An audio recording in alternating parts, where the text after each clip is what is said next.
Assalamualaikum warahmatullahi wabarakatuh. Perkenalkan, nama saya Muhammad Zainuddin. Saya pemateri pertama akan menjelaskan tentang manajemen rantai pasokan.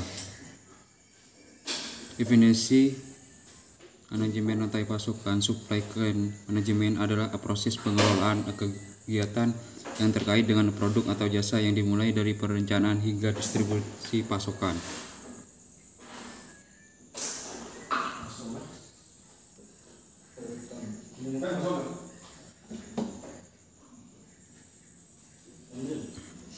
Manajemen rantai pasokan, supply chain management adalah proses pengelolaan kegiatan terkait produk atau jasa dari perencanaan hingga distribusi. Tujuannya adalah untuk memastikan aliran barang dan jasa berjalan lancar dan efisien. Tahapan manajemen rantai pasokan, perencanaan termasuk menentukan tujuan, meramalkan permintaan dan mengembangkan strategi produksi pengadaan, termasuk memilih pemasok dan negosiasi harga, penjadwalan termasuk menentukan jadwal produksi dan pengiriman produksi, termasuk pengelola bahan baku menjadi produk jadi, pengelolaan gudang termasuk menyimpan bahan baku dan produk jadi, distribusi termasuk mengirimkan produk ke pelanggan.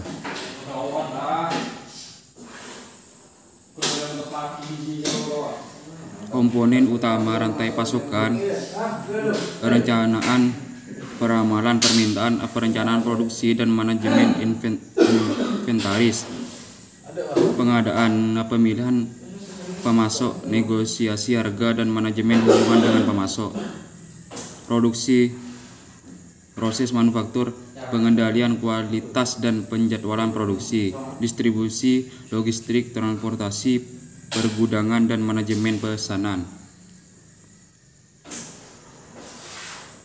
Komponen utama rantai pasokan adalah perencanaan, menetapkan strategi untuk memenuhi permintaan pelanggan, pengadaan, memastikan bahan baku dan komponen yang dibutuhkan tersedia, produksi, mengubah bahan mentah menjadi produk jadi, pengiriman, mengangkut produk dari pabrik ke gudang atau pengecer, distribusi, mendistribusikan produk ke berbagai lokasi penjualan, pengembalian, mengelola pengembalian produk, pergudangan, menyimpan, menyortasi dan mengemas produk.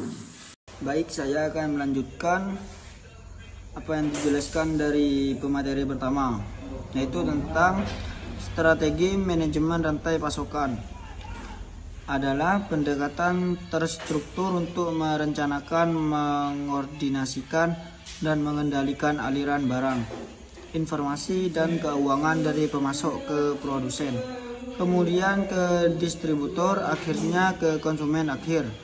Tujuannya yaitu manajemen rantai pasokan adalah untuk meningkatkan efisiensi operasional, mengurangi biaya, dan memastikan bahwa produk tersedia bagi konsumen tepat waktu.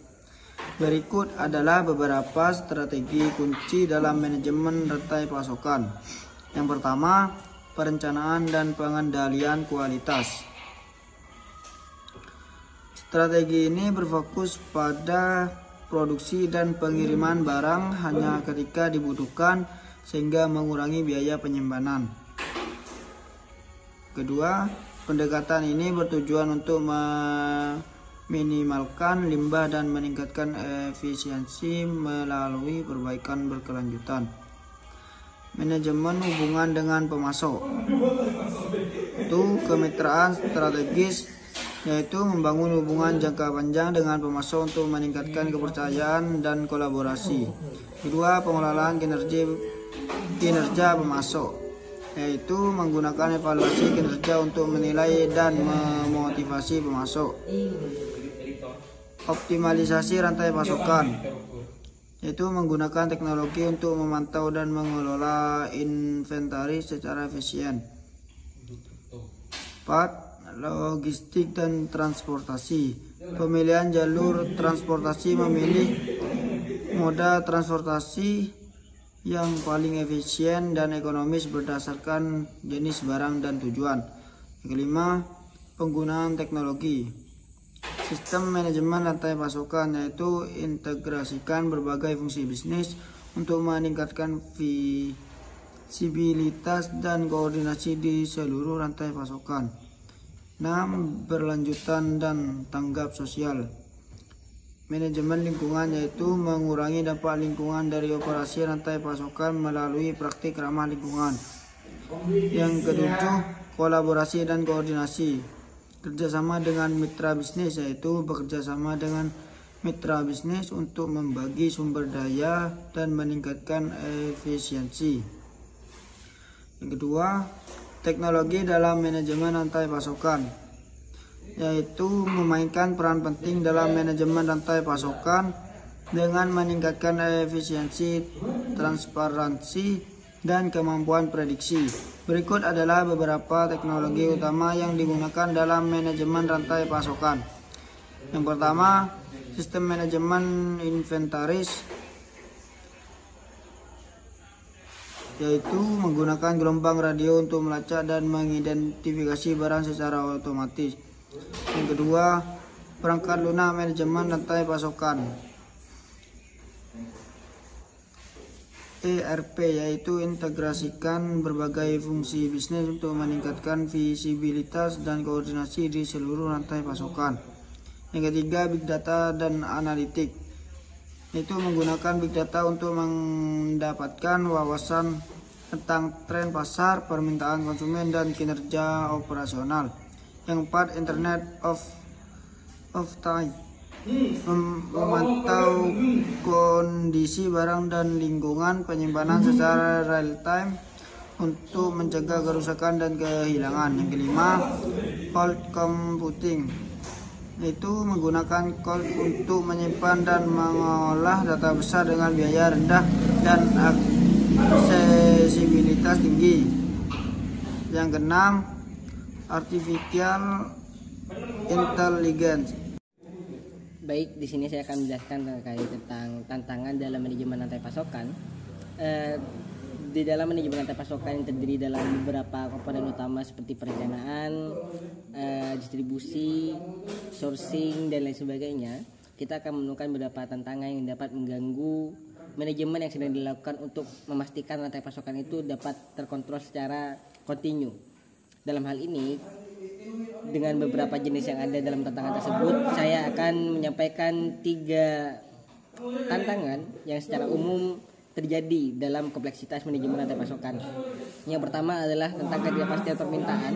Ketidakpastian permintaan ini disebabkan oleh ketidakpastian permintaan pasar yang dapat mengganggu proses kinerja dan produksi dari perencanaan awal yang ditetapkan, sehingga dapat saja membuat pasokan yang sudah disiapkan itu menjadi terlambat diproduksi, tertunda diproduksi, ataupun kehabisan bahan baku dan sebagainya karena ketidakpastian demand yang terjadi dalam perkembangan pasar. Berikutnya yaitu adalah gangguan rantai pasokan. Dalam gangguan rantai pasokan ini yaitu dalam 5 komponen utama yang setelah dijelaskan di awal terkait tentang planning, pelaksanaan, dan distribusi, terjadi gangguan-gangguan yang disebabkan seperti resiko-resiko dalam distribusi dan lain sebagainya. Hal ini mengganggu berjalannya proses rantai pasokan yang seharusnya dapat dipenuhi secara runtut dan selalu kontinu. Berikutnya adalah kompleksitas global. Kompleksitas global yang dimaksud dalam hal ini adalah kejadian-kejadian dan peristiwa-peristiwa global yang dapat menghambat produksi dan perencanaan yang sudah dari awal ditentukan. Kompleksitas global ini bersifat dinamis dan dapat terjadi suatu waktu tanpa diperkirakan, yang membuat tantangan ini menjadi salah satu tantangan utama. Berikutnya adalah biaya transportasi. Biaya transportasi di sini adalah tentang distribusi rantai pasokan yang telah disiapkan, karena berseiringan dengan kompleksitas global dengan gangguan rantai pasokan dapat berdampak pada biaya transportasi yang menambah beban biaya transportasi dari awal, sehingga perkiraan manajemen di awal dapat berubah ketika sampai di komponen distribusi. Dalam menghadapi tantangan dalam manajemen rantai pasokan tersebut, solusi yang dapat dilakukan dan usaha yang dapat dilakukan oleh perusahaan adalah dengan memastikan kesiapan perusahaan dengan perencanaan yang lebih matang, Kedua adalah persiapan bagaimana suatu perusahaan dapat beradaptasi dalam setiap kondisi yang mungkin saja dapat terjadi dalam setiap manajemen rantai pasokan. Berikutnya di slide ini adalah tentang metrik kinerja rantai pasokan.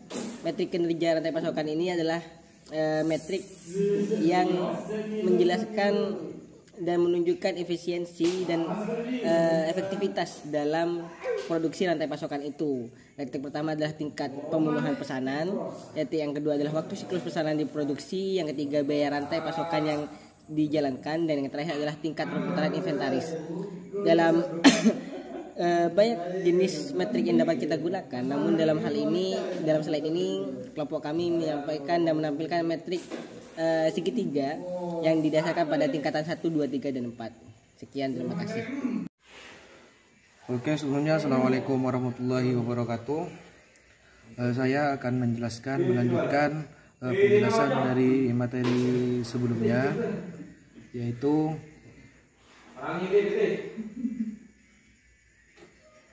di sini untuk studi kasus contoh sukses Amazon. Di sini ada dua, yaitu Amazon efisiensi logistik dan jaringan distribusi yang luas.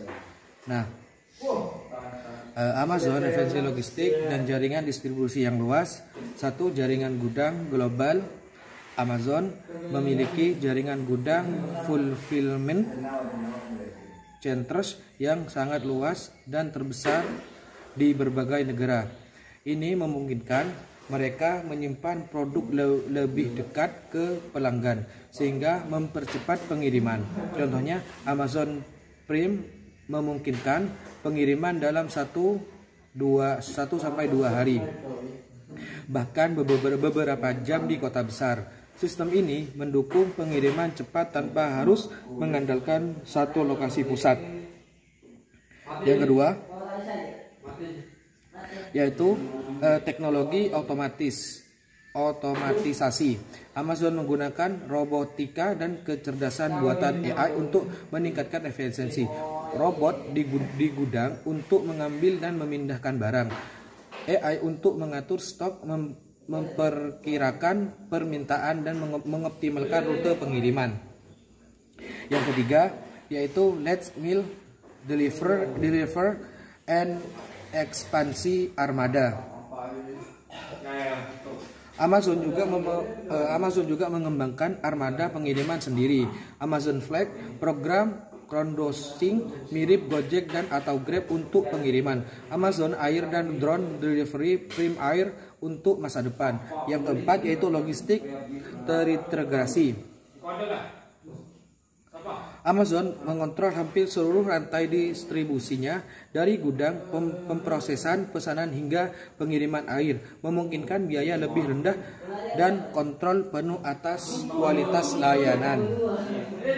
Nah, di sini juga ada Zara. Zara yaitu rantai pasokan yang responsif dan desain cepat.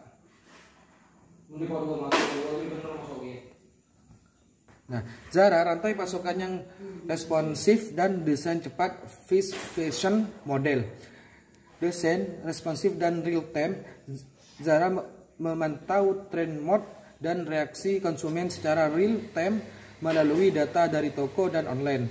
Tim desain bisa mengubah ide menjadi produk jadi dalam waktu 2-3 minggu. Bandingkan dengan rata-rata industri fashion 5 atau sampai 6 bulan. Ini memungkinkan Zara cepat untuk menghadirkan produk yang sedang tren. Yang kedua, produk terpusat dan dekat. Alih-alih memproduksi di negara dengan biaya tenaga kerja murah, Zara memiliki pabrik-pabrik yang dekat dengan kantor pusat di Spanyol seperti di Portugal atau Maroko atau Turki. Produksi lokal membuat Zara lebih fleksibel dan responsif terhadap perubahan permintaan. Waktu pengiriman lebih cepat dan kontrol kualitas lebih baik. Rantai pasokan terintegrasi. Zara mengintegrasikan semua elemen desain, produksi, logistik hingga distribusi. Contohnya, produk baru bisa masuk toko setiap 2 minggu sekali. Mereka mengirim barang ke toko 2 kali seminggu berdasarkan permintaan aktual, bukan estimasi jangka panjang. Minim stok mati karena siklus hidup produk yang singkat dan rotasi cepat. Zara tidak perlu menyimpan banyak stok ini, mengurangi risiko overstock dan diskon besar. Perbandingan singkat Amazon dan Zara dari sisi supplier chain. Aspek ini fokus utama model bisnis, lokasi produksi, frekuensi produk baru, kendali rantai pasokan. Amazon efisiensi distribusi dan pengiriman cepat, e-commerce multi produk global tergantung vendor sesuai permintaan pelanggan, tinggi teknologi dan logistik. Nah, Zara kecepatan desain dan adaptasi tren fashion, fast fashion dengan desain eksklusif dekat pusat distribusi Eropa dan sekitarnya. Setiap 2 minggu sangat tinggi dari desain hingga toko. Untuk selanjutnya akan dijelaskan oleh teman saya. Baik, selanjutnya praktek berkelanjutan dan penggunaan dampak lingkungan. Yaitu tujuan mengurangi separuh dampak lingkungan dari produk-produk sambil meningkatkan kualitas hidup jutaan orang, dan fokus pada penggunaan energi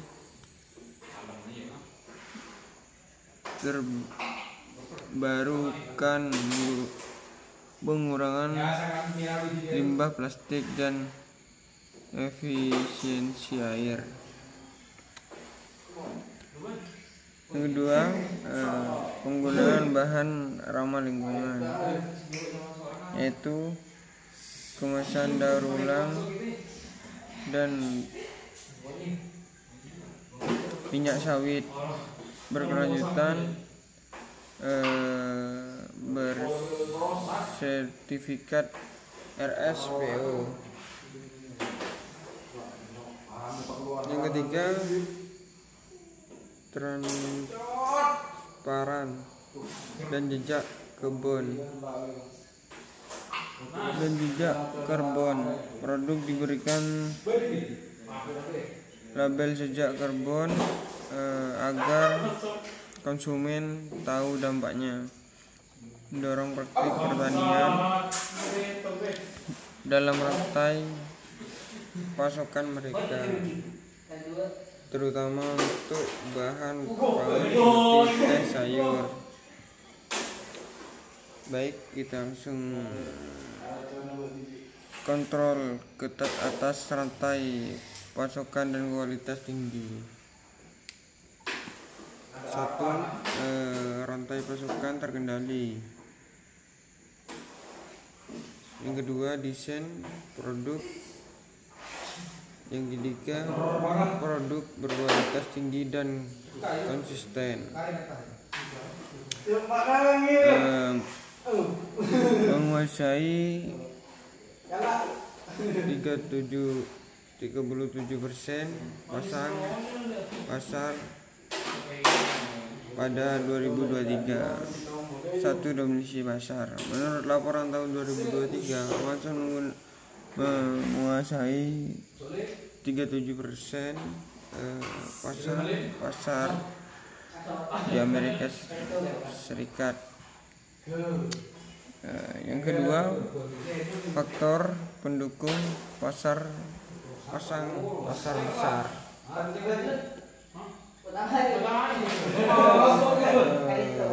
Yaitu program langganan dan pengiriman cepat dan eksklusif digunakan oleh dari 200 juta pelanggan, dan inovasi teknik untuk memodifikasi produk, personalisasi halaman, dan sistem logistik otomatis.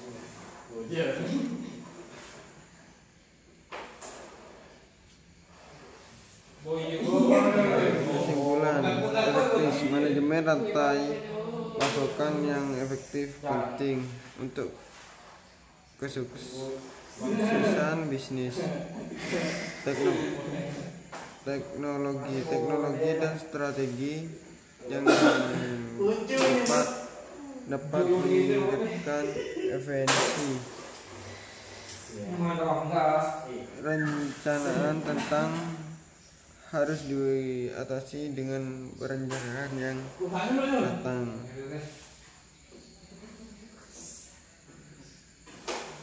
Baik, begitu saja.